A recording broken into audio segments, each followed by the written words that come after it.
Trump യുദ്ധം തുടങ്ങാനുള്ള എല്ലാ സാധ്യതയുമുണ്ട്. ഇറാൻ ജനത മുട്ടുമടക്കാൻ പോകുന്നില്ല. അവരുടെ തലയറുത്ത് കളഞ്ഞിട്ടും അവർ 3 ആഴ്ച യുദ്ധം ചെയ്തൊരു ജനതയാണ്. ഇപ്പോൾ കേൾക്കുന്നത് UAEയും സൗദി അറേബ്യയൊക്കെ കുറച്ചുകൂടെ കാര്യമായി ഈ യുദ്ധത്തിൽ അമേരിക്കയെ സഹായിക്കാൻ പോകുന്നു എന്നുള്ളതാണ്. അങ്ങനെ സംഭവിച്ചാൽ ഞങ്ങൾ കരയുദ്ധം UAEയിലും സൗദി അറേബ്യയിലും തുടങ്ങും. UAEയുടെയും സൗദി അറേബ്യയുടെയും കോസ്റ്റൽ ലൈൻ നിന്ന് കത്തും. അവിടെ ഞങ്ങളുടെ സൈന്യം ഇറങ്ങും എന്ന് ഇറാനും തിരിച്ചു പറഞ്ഞിട്ടുണ്ട്. അപ്പോൾ ഇതൊരു ഷോഡൗണിലേക്ക്, അന്തിമ ഷോഡൗണിലേക്ക് പോകുന്ന ഒരു പ്രത്യേക സാഹചര്യമുണ്ട്. അപ്പോൾ ട്രംപ് അതെടുക്കാനൊന്നും മടിക്കുകയാണോ? ഒരു പോസിബിലിറ്റി. അല്ലെങ്കിൽ സത്യത്തിൽ ഈ ചർച്ച അണിയറയിൽ ഏതോ രീതിയിൽ ഇത് ഗംഭീരമായി പുരോഗമിക്കുന്നുണ്ടോ? നമുക്കറിയില്ല.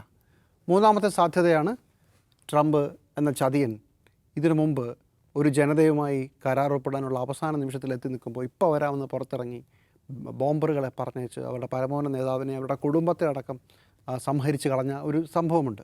അങ്ങനെ ഒരു ചതിയുടെ പശ്ചാത്തലമുണ്ട്. ട്രംപ് തന്നെ പറയുന്നത് I can change my decision any second എന്നാണ് പറയുന്നത്. അതിനും ജനം അവിടെ കൈയടിക്കും. ഇങ്ങനെ ഒരു തരത്തിൽ ലോജിക്കില്ലാത്ത ഡിക്റ്റേറ്റർമാർ പറയുമ്പോൾ കൈയടിക്കുന്നത് നമ്മൾ ലോകത്ത് ഒരുപാടിടത്ത് കണ്ടിട്ടുണ്ടല്ലോ.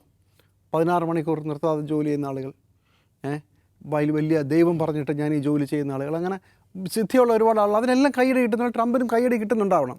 അപ്പോൾ ഈ 3 പോസിബിലിറ്റിയാണ്. ഒന്നെങ്കിൽ ട്രംപിന് മതിയായി, അല്ലെങ്കിൽ ചർച്ചകൾ നടക്കുന്നു, അതല്ലെങ്കിൽ ട്രംപിൻ്റെ യുദ്ധം നാളെയോ മറ്റന്നാളോ തുടങ്ങും, ഖാർഗ് ദ്വീപ് പിടിക്കും, കരയുദ്ധം ആരംഭിക്കും.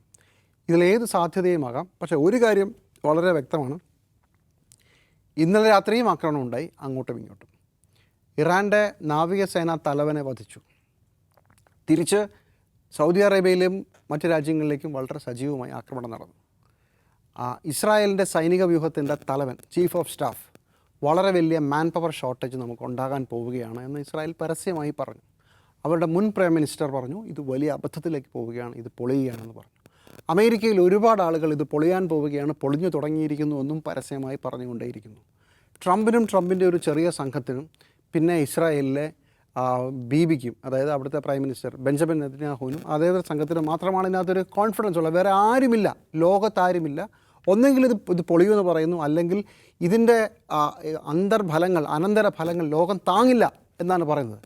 അപ്പോഴും ഒരു ഭ്രാന്തനായ മനുഷ്യൻ ഒരു രാജ്യത്തിൻ്റെ കസേരയ്ക്ക് മുകളിൽ കയറിയിരിക്കുന്നതുകൊണ്ട് ലോകം മുഴുവൻ സഹിക്കുന്ന ഒരവസ്ഥയാണ്. ഞാൻ പ്രതീക്ഷിക്കുന്നത് ട്രംപ് യുദ്ധം തുടങ്ങാനുള്ള എല്ലാ സാധ്യതയുമുണ്ട്. ഇറാൻ ജനത മുട്ടുമടക്കാൻ പോകുന്നില്ല. അവരുടെ തലയറുത്ത് കളഞ്ഞിട്ടും അവർ 3 ആഴ്ച യുദ്ധം ചെയ്തൊരു ജനതയാണ്. വളരെ വലിയ ആത്മാഭിമാനമുള്ള മനുഷ്യരാണ്.